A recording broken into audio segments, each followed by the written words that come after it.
Good morning and welcome to the lecture number 3 of the course Water Resource Systems, Modeling Techniques and Analysis.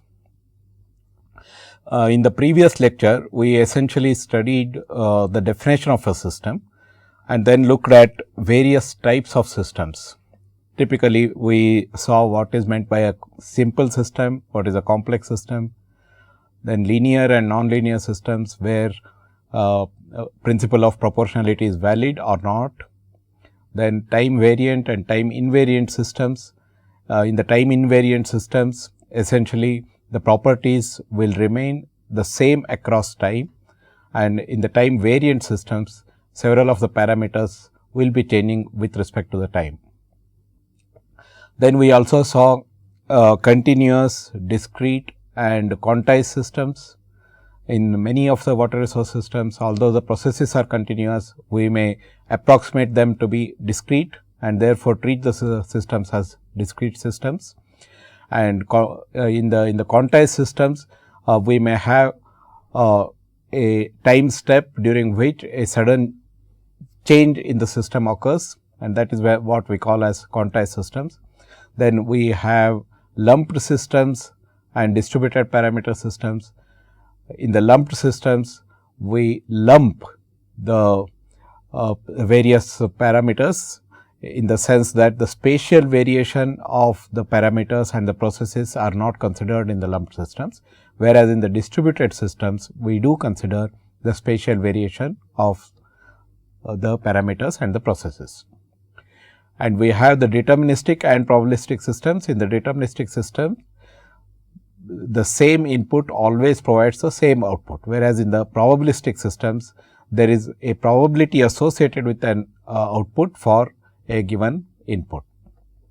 Then we have the stable and unstable systems. In the stable systems, if the input is bounded, then the output is also bounded, whereas in the unstable systems, the systems become unstable if the input is it is bounded, but the output may not be necessarily bounded. So, the output of the system in that sense becomes unstable.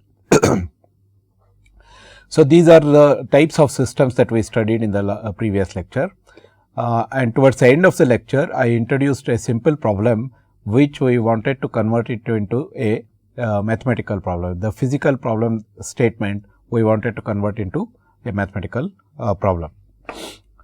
We will start with that now and let us quickly recapitulate what the problem was.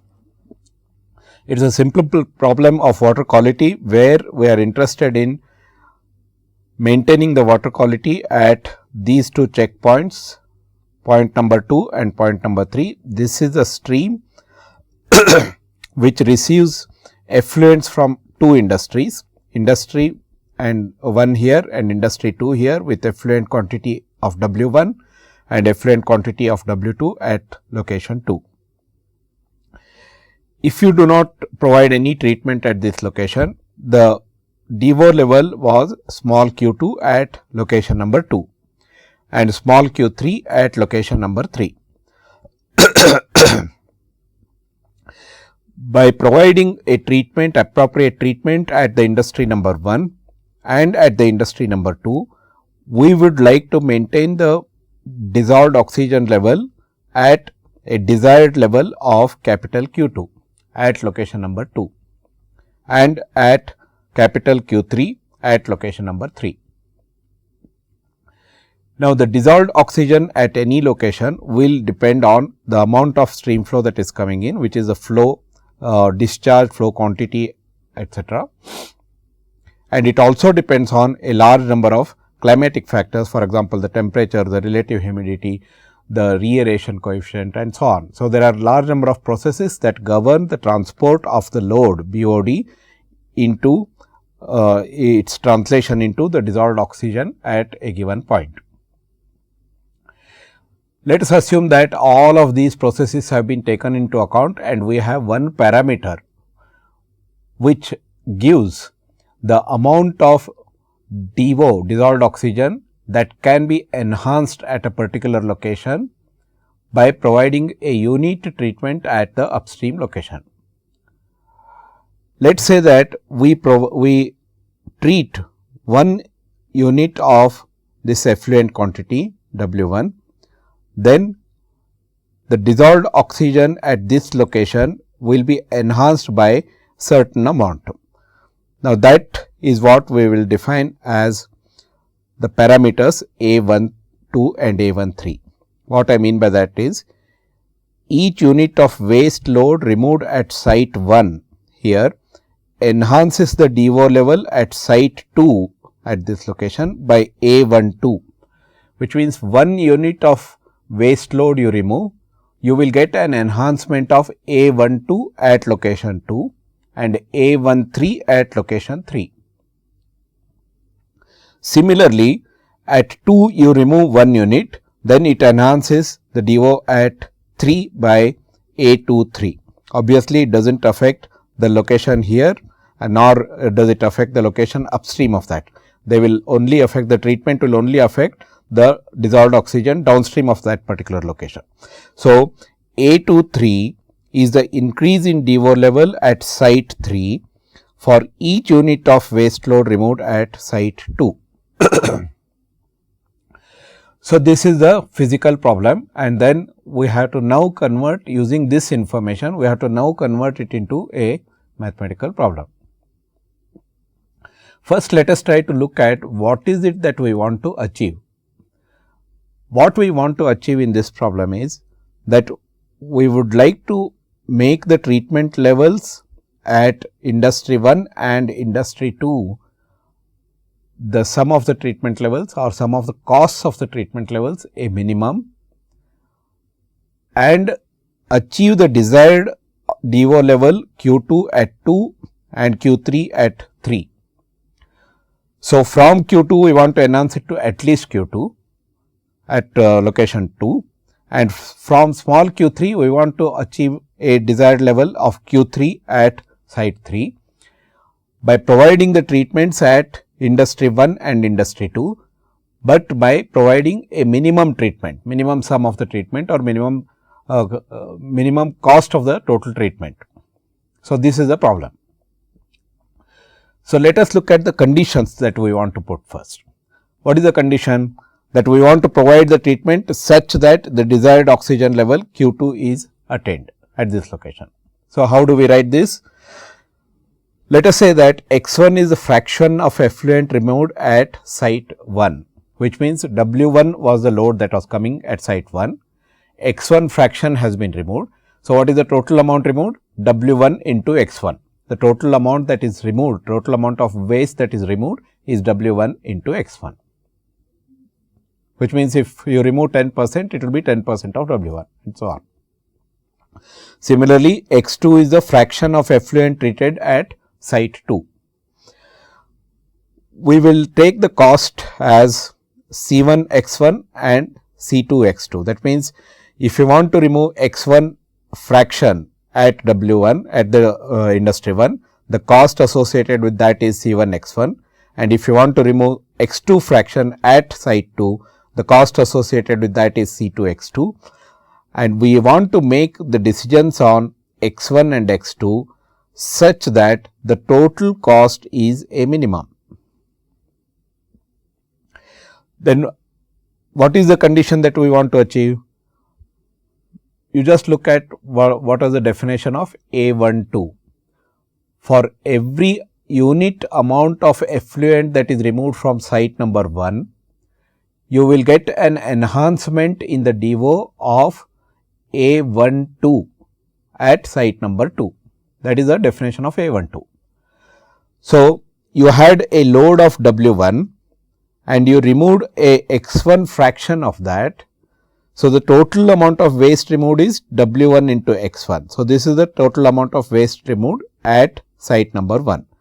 For every unit of waste removed at site number 1, you will get an enhancement of A12 into that amount at site number 2. So, the total improvement in DO, dissolved oxygen, at site number 2 is A12 W1 into x1. This is the improvement. And what was the original DO? Original DO was Q2, small q2. So, small q2 plus A12 into W1 into X1 will be the total dissolved oxygen at site number 2 after a treatment of X1 has been given at site number 1. And this dissolved oxygen at site number 2 must be at least equal to what we desire at that point, which is capital Q2. We will write it presently. Similarly, you look at site number 3, dissolved oxygen at site number 3. What is existing before the treatment is small q3 and what we desire is capital Q3.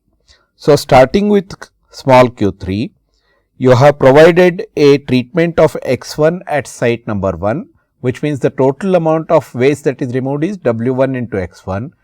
For every unit of waste that you remove at W1, you will get an enhancement of A13 at site number 3. And therefore, the total improvement of DO at site number 3 corresponding to the treatment X1 at site number 1 will be A13 into W1 into X1. So, A13 into W1 into X1 is the improvement at site number 3 corresponding to a treatment at site number 1. Similarly, A23 into W2 X2 is the improvement in the dissolved oxygen at site number 3 for a treatment of X2 at site number 2. And the original DO was Q3. So, small q3 plus the improvement due to treatment at 1 plus the improvement due to treatment at 2. This will be the total dissolved oxygen after the treatment. So, we got the total dissolved oxygen after the treatment at site number 1 and site number 2, where the treatments are given, and we got the dissolved oxygen level at site number 2 and site number 3 corresponding to these treatments. Now, this total dissolved oxygen that you get after the treatment must be at least equal to the desired dissolved oxygen, which is capital Q2. So, that is what we write. This is the dissolved oxygen at site number 2 after the treatment X1 has been provided at site number 1. So, this is Q2 plus A12 W1 X1 and this should be at least equal to capital Q2. Now, capital Q2 is the desired DO level. So, this is the desired level.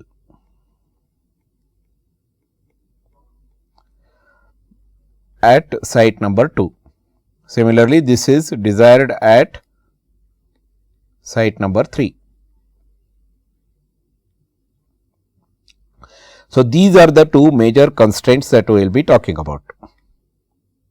These constraints arise from our management condition that we want to achieve a minimum desired level of Q2 here and Q3 at site number 3. Then there may be some technological limits.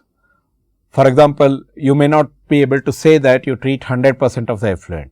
It may not be technologically feasible. Therefore, we may want to put an upper limit of the treatment levels. So, X1 should be less than or equal to an upper limit, X2 should be less than or equal to an upper limit. These can be different for the two sites.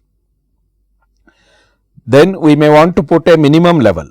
Typically, we put 30-35% of the treatment level as a minimum treatment level that is mandatory. So, depending on the problems, you may fix X min and X max. So, you are making decisions on X1 and X2 such that they vary in this range and such that their cost is the minimum, total cost is the minimum and such that they satisfy these two conditions. So, this is how the original physically stated problem has been converted into a mathematical problem. There are a few things that you must note here. What are the actual decisions that you are making? The decisions that we will be interested in are what is the optimal value of X1 and what is the optimal value of X2. Look at all the other parameters. Are they known? Q2 is known, which is the original dissolved oxygen level. A12, which is a parameter which indicates the improvement in the water quality at site number 2 corresponding to a unit treatment at site number 1 is known or can be determined, and therefore, for as far as this problem is concerned, we will take it as a constant.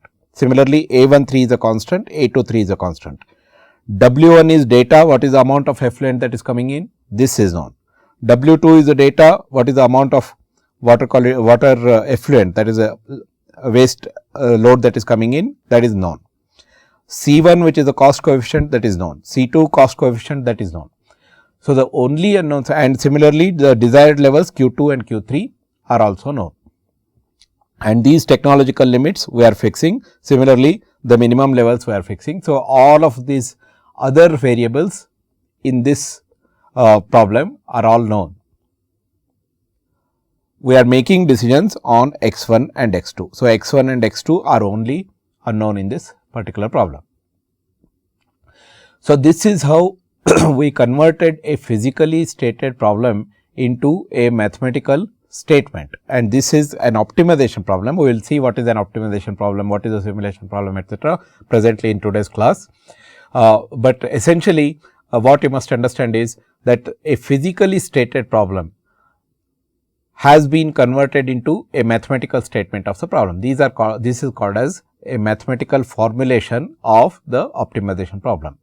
And so, in most of the situations, in almost all the situations, we understand the problem physically and state the problem in linguistic terms first, and then convert these problems into mathematical statements such as these. And this becomes the mathematical formulation of the problem. Starting with such a mathematical formulation, we will provide data. For example, what are the values of C1, what are the values of Q2, capital Q2, A13, A12, A23, etc. We provide the data, and then we should be able to solve for what is the optimal value of x1 and x2. How to solve for is a different question we will study during the course of this particular subject. Okay, so this is just a broad idea of problem formulations. So, as long as you understand the physical statements of the problem, you must be able to convert that into a mathematical statement. We will just go through some broad basics of what is optimization and what is simulation. In optimization, we are looking for optimal values of a particular function. By optimal, I mean it may be a minimum value or a maximum value. Let us say that you are looking at, in the previous problem that I just discussed, we may be looking at minimization of the cost, or in certain situations you may be looking at maximization of the flood control benefit, or maximization of the hydropower, or minimization of the water pollution in some sense, DO deficit, let us say DO deficit you would like to minimize at certain locations, and so on. So, there is always a physical quantity which you may want to minimize or maximize. So, you have a function which needs to be optimized. Then you may have certain conditions that you want to satisfy. While you are optimizing them, you want to optimizing the function that we just defined, you may want to satisfy certain conditions. These conditions will define what are called as the constraints. So, you have a function which has to be optimized, and you have a set of conditions that need to be satisfied that are called as the constraints. So, in the optimization, let us have a look at it. We may say maximize f of x. Now, when I say maximize, you can also talk about minimization problem. So, in this example I am saying it is maximization problem. So, maximize f of x subject to g j of x less than or equal to 0. Now, this x is a vector of decision variables. So, I may write x is equal to a vector of x1, x2, x3 etc., xn, n decision variables. And you may have m constraints. So, Gj of x less than or equal to 0, j is equal to 1, 2, etc. m. So, these are m number of constraints. In the previous example, for example, you just look at it. This is your f of x. Capital X consists of two variables x1 and x2. These are the decision variables, and these are the two constraints, or if you include these also as constraints, these are the 4 constraints 1, 2, 3, 4. I say if you include with a purpose, because in many of the situations the bounds need not be included as explicit constraints, but however, we will take them as constraints for the time being. So, 1, 2, 3, 4, 4 constraints, 2 variables, and this is the objective function. So, this is what we are relating. There is a objective function, there are decision variables, there are m number of constraints. So, this is how typically an optimization problem is stated. You have an objective function which has to be either minimized or maximized. There are a set of decision variables. In our case, that decision variables were x1 and x2, the treatment at industry number 1 and the treatment at industry number 2. Then you have a set of constraints, m number of constraints. Now, the decision variables are the variables for which decisions are required, very simple. That means, how much is the treatment at industry number 1, how much is the treatment at industry number 2, these were the decisions. In other situations, if you are talking about a reservoir operation problem, you may be talking about the decisions as what is the amount of release during month June, what is the amount of release during month July, and so on. In water allocation problems, you may talk about allocation to hydropower, allocation to irrigation, allocation to flood control as 3 different decision variables. So, the decision variables are the variables on which you would like to make decisions. Now, in this simple statement of problem, this general statement of the problem, as you can see, the complexity of the problem increases or changes with respect to the nature of the function itself. It may be highly nonlinear function, or it may be a simple linear function, and so on. So, the complexity of the problem varies depending on the nature of the function. Then you may also have a set of quite complex constraints. They may be highly nonlinear in nature, they may be interactive in nature, and so on. So, that also defines the complexity of the problem, and also the number of variables and the number of constraints and so on, all of this will determine the size and also the complexity of the problem. So, this is what we do in optimization. There is a function which is, we call it as objective function. We want to minimize or maximize. There are a set of conditions, and then there are a set of decision variables on which you would like to make up the decision. Simulation as against the optimization will not provide you with one solution, one optimal solution. Generally, we use simulation when we want to look at several alternatives. Let us say that you have a large river basin, and then let me draw that and then explain what we mean by simulation. Let us say that you have a river basin like this, and then you would like to develop this river basin. The questions that you may be interested in answering is, if I put a reservoir here and a reservoir here and a reservoir here and a reservoir here, is the benefit that I am likely to get the maximum, or should I be putting the reservoir at this point, at some other point here, at some other point here, some other point here, etc. So, among virtually infinite number of possibilities, you would like to explore which combination is better in some sense. So, you are actually screening alternatives. There are large number of alternatives, and you want to screen which among them is the best. For example, do I need to have 20 reservoirs here, or only 15 is all right, or 13 is all right, 12 is all right, and if 12 is all right, at which locations we should have, or I may not want the reservoirs in big dams, through big dams. I may just want to use the water through lift irrigation. So, some lift irrigation somewhere, some groundwater somewhere, some reservoir somewhere, and so on. So, there are large number of alternatives that you would like to explore. In such situations, it is easier, handy and feasible to go with simulation rather than optimization. So, the simulation essentially helps us with checking alternatives, and in simulation we mimic the behavior of the system. For example, we put those dams and then run the flow through those things and then see how the system actually behaves in practice. So, the physical behavior of the system is mimicked or imitated mathematically in simulation.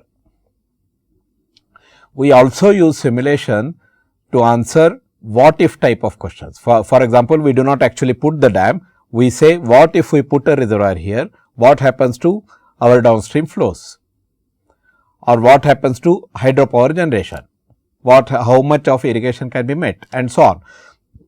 So, the simulation is typically used for answering what if type of questions. And as I just said, large water resource systems, which are extremely complex in terms of their interactions among various components and so on. So, when you have large complex systems, simulation is a handy tool to providing how well the system performs. So, in terms of the performance evaluation of the system, simulation is a handy tool. And as I just said, that number of scenarios exist, and therefore, you want to do the screening of alternatives, screening of scenarios. So, rather than looking at just one optimal solution, you may be interested in a range of solutions from which you would like to pick up. In such situations, simulation becomes very useful. Through simulation, let us say that you run the simulation many times with different types of inputs and so on. So, while we may not be formally doing optimization, but it is possible for you to get near optimal solutions through simulation. And in water resource systems, typically we use simulation in several situations. For example, analysis of river basin development alternatives, just now I gave the example. You may want to put lift irrigation schemes, you may want to put reservoirs, you may want to put groundwater utilization points, you may want to have a conjunctive use at certain points, you may want to have recycling of water at certain points and so on. So, the large river basins you want to develop with several alternatives. In such situations, you may want to use simulation. Then large multi-reservoir optimization, multi-reservoir operation problems, although they can be formally optimized, because the systems are large and systems are complex, it is better to go with simulation first to get an insight into the behavior of the system itself first, and then go with the formal optimization. Then generation of alternatives or trade-offs of water allocations. That means, between hydropower and flood control, between hydropower and irrigation, between one city with another city and so on. So, water allocations among various users, you want to provide trade-offs. If I put more water here, what happens to how does the other one suffer, and so on. So, you want to develop trade-offs between among water users. Then conjunctive use of surface and groundwater, how much of surface water you would like to use, how much of groundwater you would like to use across time periods in a year, across time periods in a decade and so on, such that the system becomes sustainable. Such questions can be best answered through simulation. So, we just saw the difference between optimization and simulation. Typically, we use optimization and simulation both in most water resource problems, and there are situations where we use both optimization as well as simulation in a sort of interactive manner. We simulate the system and then run through an optimization, get an optimal value, look at the performance of the system, rerun the simulation and so on. So, simulation optimization combination methods are also available. So, now onwards we will for some time we will focus on optimization, which is a formal method of obtaining optimal values of a function. So, we will start with the simplest methods and then proceed on to more complex problems of optimization. What we mean by optimization? Let us say that you have a function f of x. We will start with the simplest of function of a single variable f of x.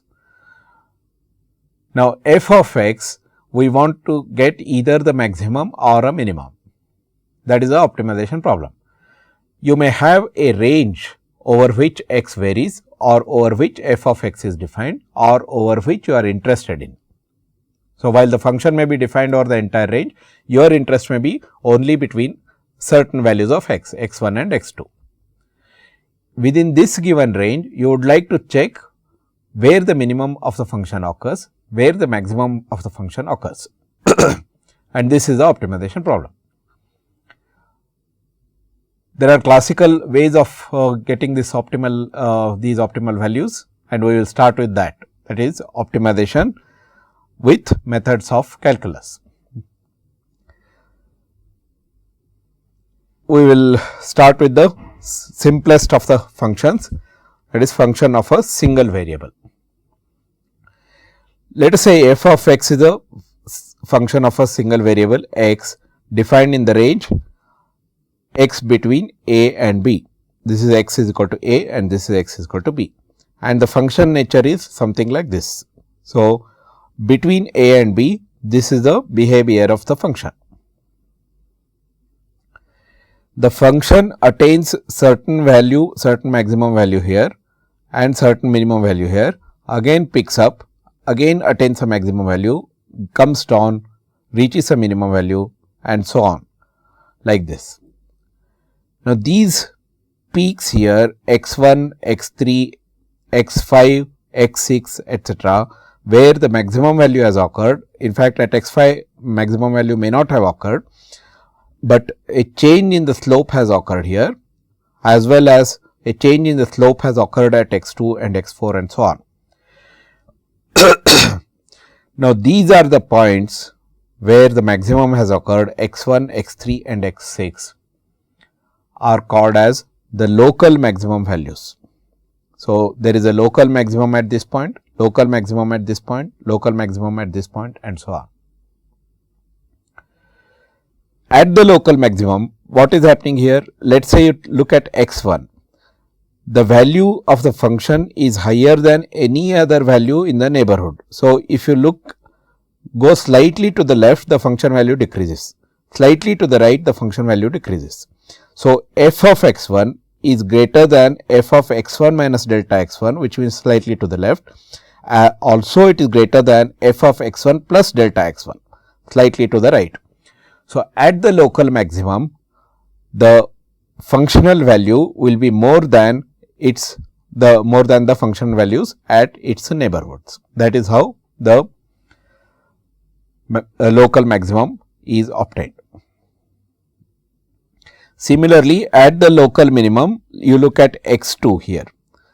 The function value will be smaller than the function values at the neighborhood. Similarly, here the function value at x4 will be smaller than the functional values at the neighborhood. So, we write that as f of x2 is less than f of x2 minus delta x2, and also it is less than f of x2 plus delta x2, which means you go slightly to the left or slightly to the right, the function value will be more at those points. Now, you look at the point x5. Alright, one more interesting feature is whenever we have a local maximum or local minimum, what is happening? The slope was in this direction when we came from point A, slope kept on reducing and then slope becomes 0 at this point. Similarly, at x2 the slope becomes 0, at x3 slope becomes 0, x4 slope is 0, x6 slope is 0. So, at local maxima and local minima, the slope is 0. slope of the function, that is dy by dx, or f dash of x will be 0. The first derivative of the function will be 0 at this location. Look at what is happening at x 5. The slope is 0 here. However, it is neither a maximum nor a minimum, in the sense that in the immediate neighborhood of x 5, the function value has not changed, or the function value is not less on either side, making x 5 the maximum, or it is neither more on either side, making x 5 the minimum. So, at x 5, although the slope is 0, the function value is neither a maximum nor a minimum, neither a local maximum nor a local minimum. Such points are called as saddle points. So, at the saddle point, the slope of the function is 0, but value of the function is lower on one side and higher on the other side, and vice versa. So, at f of x 5, you can see f of x 5 is less than x 5 minus delta x 5, and there is also less than x 5 plus the function value at x 5 plus delta x 5. So, we saw 2 points now, 2 major observations. One is that at local minimum and local maximum, the slope changes and slope becomes 0. And then we have what is called as a saddle point, where even if the slope is 0, it does not correspond to a minimum or a maximum. Now, we got what are called as local maxima. These are also called as relative maxima. So, x 1, x 3, x 6 are the local maxima. The maximum among all such local maxima is called as a global maximum. That means, in this range between a and b, x 6 is the highest among all the local maxima, namely x 1, x 3 and x 6. Among all these 3, x 6 is the highest, and that is called as a global maximum. Similarly, between x 2 and x 4, x 2 is the lower among the 2 minima. So, x 2 is the global minimum. So, when you are talking about global maximum and global minimum, we are talking within a specified range. That means, within the range a and b, x 2 is the global minimum and x 6 is the global maximum within this range. Now, we will go into an important aspect of optimization with calculus, namely the concept of convex and concave functions. Remember, we are talking about functions of a single variable, and we have just defined what are called as the local maxima and local minima, and then the global maxima and global maximum and global minimum. Global maximum is the maximum among all the local maxima. If you have a function where there is exactly one minimum, which means the local minimum that you obtain is also the global minimum. Let us look at a function. Let us say that you have a function like this here, and you get a minimum point at this location, and this is the range that you are talking about. In this range, the function is something like this. There is only one minimum here, and this minimum also corresponds to the global minimum. So, the local minimum also happens to be global minimum. What is the feature of this function? Let us say that you join any 2 points on the curve. This is a functional curve. Let us say you join any 2 points. This straight line will be always above the curve. You take any 2 other points like this, you want to join this point and this point, this will still be above the curve. So, you join any 2 points on the curve, that will be always above the curve. This is a feature, not the definition. This is a feature of the problem, a feature of the function, and such functions are called as convex functions, where the local minimum is also equal to is also the same as the global minimum. Let us say that there are 2 points A and B and you have joined, and this point has to be always above the curve itself. So, let us see what is the condition for this. This is x1 and x2. You take any one point in between, that will be alpha x1 plus 1 minus alpha x2, where alpha is a scalar between 0 and 1. So, this is alpha x1 plus 1 minus alpha x2. What is the function value corresponding to x1? It is f of x1 at this location. The function value corresponding to x2 is f of x2. The straight line point corresponding to this location, which is alpha x1 plus 1 minus alpha x2, is alpha f of x1 plus 1 minus alpha f of x2, that is on the straight line. The function value corresponding to this is f of alpha x1 plus 1 minus alpha x2, that is a function value corresponding to this. So, what we are saying is that this value, which is on this straight line, namely alpha f of x1 plus 1 minus alpha f of x2, must be always greater than f of alpha x1 plus 1 minus alpha x2.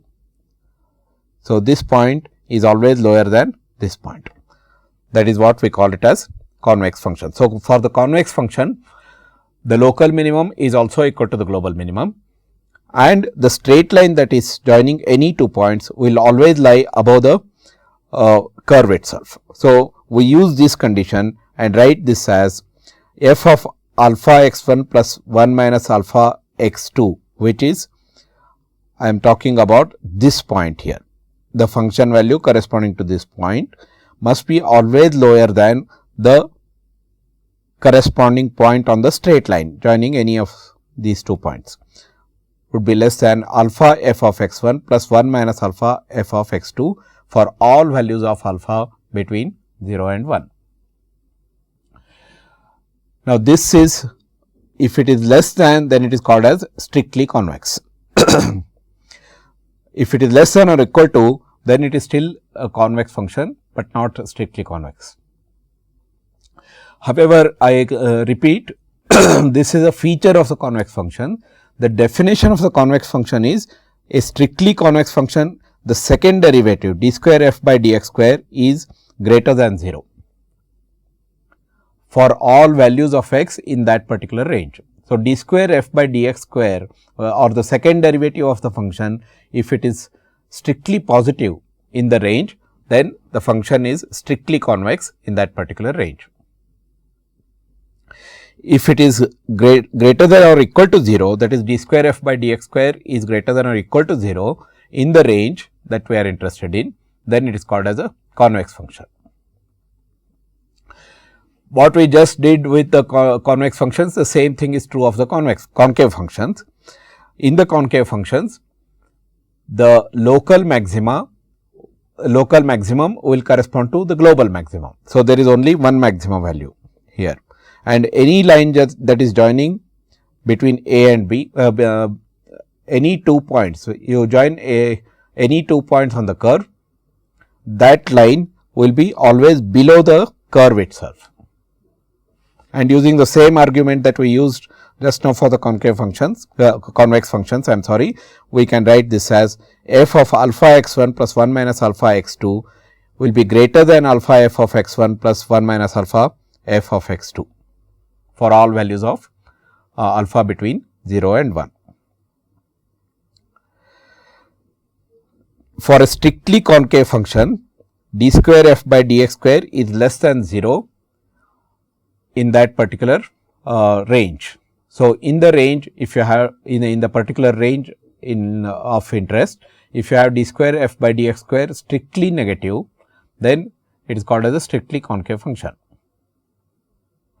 Whereas, if d square f by dx square is less than or equal to 0, then it is called as it is called as a concave function.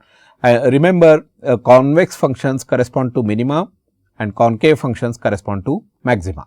So, the second derivative being negative corresponds to maximum values, second derivative being positive corresponds to minimum values. So, these are the important points that one must remember in this. Now, look at a straight line. Let us say that y is equal to m x plus c, a simple straight line equation. What happens to the second derivative? The second derivative is 0. So, the straight line is both a concave function as well as a convex function. Now, the other 2 points that I already mentioned is, for the convex functions there is only one maximum in the range that you are considering, and that maximum also corresponds to the global maximum. So, local maximum is also the same as local global maximum in terms of in the concave functions. Similarly, local minimum is also the same as global minimum in the case of convex functions. The sum of strictly convex functions is strictly convex. So, if you have two strictly convex functions, the sum of them is also a strictly convex function. Similarly, sum of strictly concave functions is also strictly concave. Let us say you have a concave function like this, which corresponds to a global maximum, and you take a mirror image of this, or f x is plotted like this, which results in a concave function. You take minus f of x, which plots like this. This corresponds to a local minimum, which is also equal to, is the same as global minimum. So, f of x is, if it is a concave function, minus f of x is a convex function, and vice versa. In fact, maximization of f of x will mean the same as minimization of minus f of x. Both the optimum values correspond to the same point on the x axis.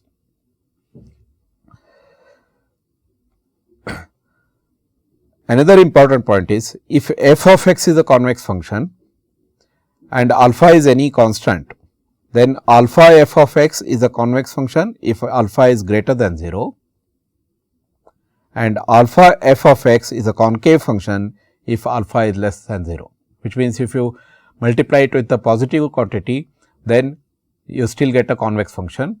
If you multiply with a negative quantity, you will get a concave function, and the same is true if you replace this with concave, this will become concave and this becomes convex. So, these are the features of concave functions and convex functions. Why are we interested in the definitions of concave and convex functions? If you know that the function that you are optimizing is in fact a convex or a concave function, and if you are looking at the minimum value or the maximum value, and then you have methods of isolating or identifying local minimum, you will be sure that the local minimum also corresponds to the global minimum in that range, if it is in fact a concave convex function. And that is where the notions of convex functions and concave functions will be of use. Now, look at what is happening to our original function here. So, this is the function with which we started, x 1, x 3, x 6 were local maximum, and x 2 and x 4 were local minima. At all these points, local maxima as well as local minima, the slope is 0. So, if you draw a tangent here at this point, the slope will be 0. Similarly, at x 6 the slope is 0, x 3 slope is 0, and so on. These points at which the slopes are 0 are called as the stationary points. So, at stationary points the slope of a function is 0. So, we write that as df by dx is equal to 0. We are talking about functions of single variables, and therefore, we write it as df by dx is 0 at x naught. Then x is equal to x naught is a stationary point. So, what we are looking at is, in a particular range, we want to get the local maxima and the local minima. This is the optimization problem that we are looking at. So, the first condition that we need to examine is whether the slope is 0 at that particular point.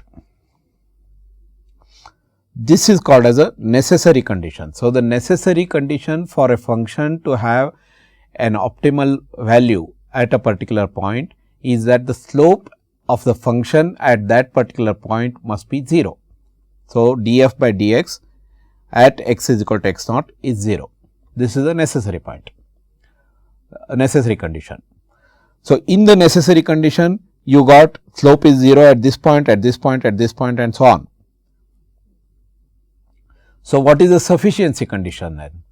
Now, the sufficiency condition is if d square f by dx square is greater than 0,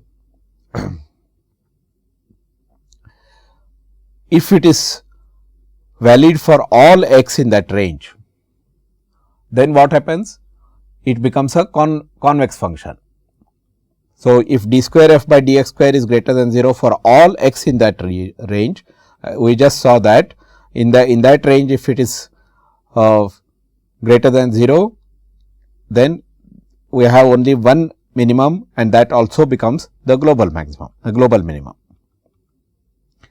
So, if d square f by dx square is greater than 0 for all x, f of x is convex and the stationary point itself is a global minimum.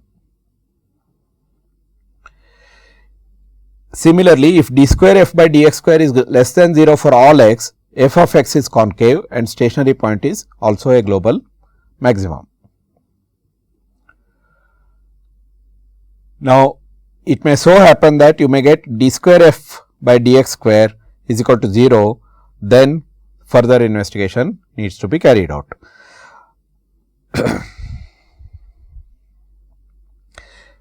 Okay, let us just go through it again. What we are interested in is that within a particular range between a and b, we want to examine whether the point x is equal to x naught is a minimum or a maximum, and in fact, whether it is a local minimum or a global minimum, local maximum or a global maximum. First, we examine the slope of the function. So, slope of the function at x is equal to x naught, if it is 0, that means that it may either correspond to minimum or correspond to maximum, or perhaps may not correspond to either of them, as it happens in the case of x 5 here. So, if we have exactly one minimum, that means if in this range the function behaves as a convex function, then we get that particular point change of slope and that itself corresponds to the global minimum. Similarly, if in this range it behaves as a concave function, then the function point corresponds to a local maximum, which is also the global maximum. However, you may get different maxima and different minima like this. So, you may get slope is equal to 0 here, slope is equal to 0 here, etc. And the second derivative may be positive at some point, may be negative at some points and so on. So, if you look at the second derivative, it may be positive at certain of these points which are the stationary points. It may be negative at certain points which are the which correspond to the local maxima. So, we may capture all of these local maxima and local minima by looking at the second derivative. Let us say that the second derivative also becomes 0 at some of these stationary points. Remember, these are the stationary points x 1, x 2, x 3, etc. These are all x 5, x 6, they are all stationary points, because the slope of the point at those locations, slope of the function at those locations is 0, and therefore, they correspond to the stationary points.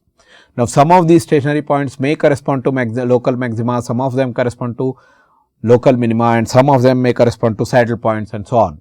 So, these are examined based on the second derivative.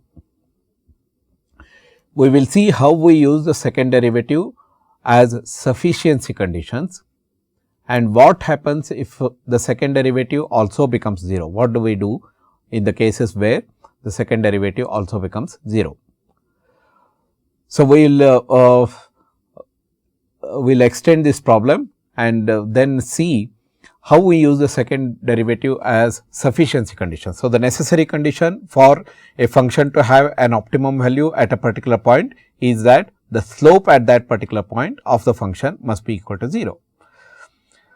So, in today's class essentially we started with definition of what we mean by a local minima, local maxima, local minimum, local maximum and so on, and then looked at how we identify a convex function and a concave function. Remember, the definition for a concave function is that d square f by dx square must be negative, and d square f by dx square, if it is positive, then it is a concave function, and the convex functions will give you the local. We will just go through that once, so that we refresh our memory correctly. For example, in the convex functions we always get the global minimum, and in the concave functions we always get the global maximum. So, the notion of convex functions and the concave functions are useful because if you know that a function that you are optimizing is in fact either a convex function or a concave function, then the local minima or the local maxima that you get are in fact the global minima and global maxima. The necessary condition for a function to have an optimal value at a given point is that the slope at that point must be 0, or the first derivative of the function with respect to the variable must be equal to 0. We are treating functions of single variable. Then we go on to the second derivative to see if the stationary point is in fact a local minimum or a local maximum. And then in the next class we will also see what happens if the second derivative is also 0. That means, the first derivative is 0, as a necessary condition the slope has changed. Then we look at the second derivative and decide whether it is a local minimum or local maximum, depending on whether the second derivative is positive or negative. What happens if the second derivative is also 0 there? We will continue this discussion in the next class. So, we are talking about optimization using methods of calculus of a function of a single variable now. We will continue the discussion in the next class. Thank you for your attention.